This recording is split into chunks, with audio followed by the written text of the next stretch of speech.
Comedy জংশনের আয়োজনে আজকের comedy show sponsor by ফুলের হাসি ফাউন্ডেশন, গ্রিন লিফ ম্যাগাজিন এবং সেই সাথে আমাদের সাথে স্পন্সর হিসেবে আছেন argola.com www.argola। আর আমাদের সহযোগিতায় আরেকটি সংগঠন আছেন চট্টগ্রাম শিল্পী সমিতি, যারা শিল্পীদের প্রতিনিধিত্ব করে। অসংখ্য ধন্যবাদ চট্টগ্রাম শিল্পী সমিতির প্রতি। আচ্ছা, রাজনীতির পক্ষে কে আছেন, বিশ্বকাপের পক্ষে কে কে আছেন? বিশ্বকাপ। তো বিশ্বকাপ নিয়ে পড়ে থাকলে হবে, দেশ নিয়ে চিন্তা করতে হবে না? আচ্ছা, রাজনীতি নিয়ে আমরা একটু চিন্তা করি। হ্যাঁ, তো রাজনীতি নিয়ে চিন্তা করলে নেতাদের কি কি সমস্যা বা দেশের কি কি সমস্যা ওগুলো নিয়ে তো আমাদের জানতে হবে, তাই না? আচ্ছা, নেতাদের সাধারণত চিন্তাধারাটা কিরকম হয়? যেমন আমিও রাজনীতি করতাম একটা সময়।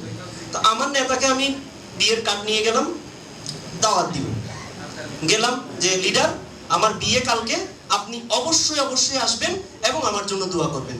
নেতা বলতেছে, আরে বেটা আমি দোয়া করি না, উদ্বোধন করি। এরপর থেকে আমি রাজনীতি চালিয়ে দিছি।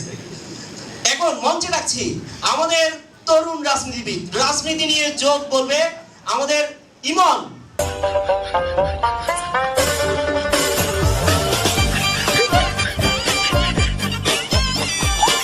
সবাই কেমন আছেন?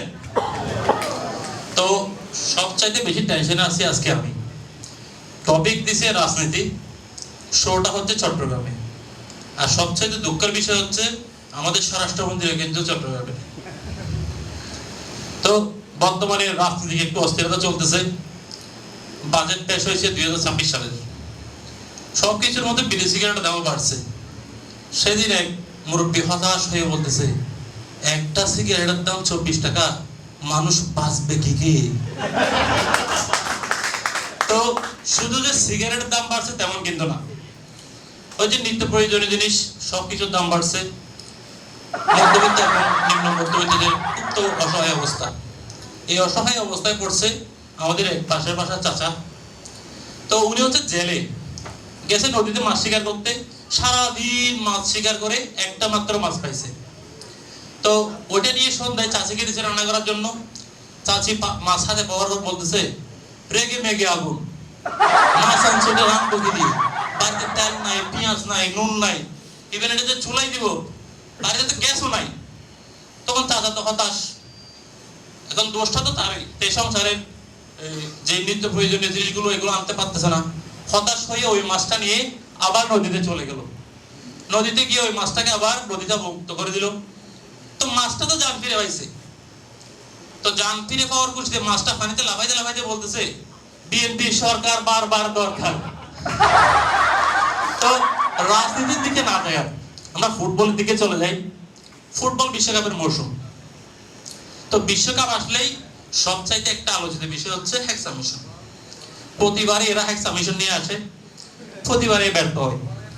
এবার যদি বিশ্বকাপ তারা জিতে যায় তাহলে হেক্সা হবে। আর যদি হেরে যায়, ব্রাজিল লাস্ট বিশ্বকাপ জিতছিল কয় সালে? তাহলে তারা 5 বারের মতো হারছে। এবারও যদি হেরে যায় তাহলে হেরে যাওয়ার জন্য তাদের হেক্সা হবে। আর আমরা যদি এইসব বিশ্বকাপ নিয়ে পড়ে থাকি, যদি দেশ নিয়ে চিন্তা না করি, রাজনীতি সচেতন না হই, তাহলে আমাদের যে ক্ষমতাসীন দল, এর আগের 5 বারের চ্যাম্পিয়ন, এবার আবার দুর্নীতির চ্যাম্পিয়ন হয়ে এদেরও হেক্সা হয়ে যাবে। তো ক্ষমতাসীন দলের কথা বলার পর থেকে অনেকের মুখে হাসি। শুধু যে ক্ষমতাসীন দল তা না, আমাদের বিরোধী দলের সাথেও কিন্তু ব্রাজিল টিমের একটা মিল আছে। ব্রাজিলের সবচেয়ে হাই প্রোফাইল প্লেয়ার, নামি দামি প্লেয়ার, ক্লাবে যারা ভালো করে তারা কিন্তু মাঠে চান্স পায় না। তারা মাঠে চান্স পায় না, বেঞ্চে বসে থাকে। আর আমাদের বর্তমান বিরোধী দলের যারা মাইক কাঁপানো, মাঠ কাঁপানো, রাজপথ কাঁপানো কেন্দ্রীয় নেতা যারা, তারা কিন্তু নির্বাচনে ফেল করে আর সংসদের বাইরে বসে থাকে। তো ফুটবলের দিকে যাইতে গেলেও কিন্তু রাজনীতি চলে আসতেছে। তো দলীয় রাজনীতিকে না যাই, রাজনৈতিক নেতাদের নিয়ে কথা বলি। আমাদের একটা নারায়ণগঞ্জের একটা নেতা আছে, তো আমি নাম বলবো না, আপনারা চিনে ফেলবেন। ওই নেতা সবসময় খাই লোড অবস্থায় থাকে। তো খাইতে খাইতে মানে একদম লিভার পচাই ফেলছে, মুমূর্ষু অবস্থা। তা আবার তো পলিটিশিয়ান হিসেবে দায়িত্ব, গেলাম তারা দেখতে। বললাম, ভাই জীবনে তো রাজনীতির অনেক চড়াই উতরাই পার করছেন, জীবনের প্রতি কোনো আফসোস আছে? কয় জীবনের প্রতি কোনো আফসোস নাই, তবে উপরওয়ালার প্রতি একটা আফসোস আছে। আমি বললাম কোন কি ভাই? কয় খাওয়ার মতো খাই খালি একটা জিনিস, ওইটা খাইতে আমার কোনো দাঁতও লাগে না।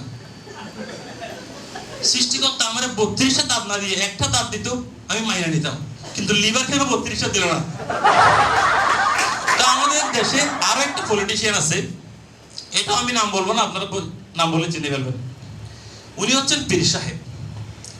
উনি হচ্ছে part time politician, full time পীর। তো উনি একদিন সফর করতেছে জাহাজে। তো জাহাজে মাঝ সাগরে যাওয়ার পর ওই ঝড় তুফান, হেভি ঝড় তুফান, যাত্রীদের মধ্যে অনেকটা আতঙ্ক। তখন ক্যাপ্টেন আসি বলতেছে, আপনাদের মধ্যে কেউ আছেন যে ঝড় তুফান থেকে বাঁচার জন্য দোয়া জানেন? তখন ওই বিষয় আসছে, আমি জানি আমি জানি। তখন ক্যাপ্টেন বলতেছে, হুজুর আপনি দোয়া দরুদ পড়তে থাকেন, আমাদের একটা লাইফ জ্যাকেট কম আছে।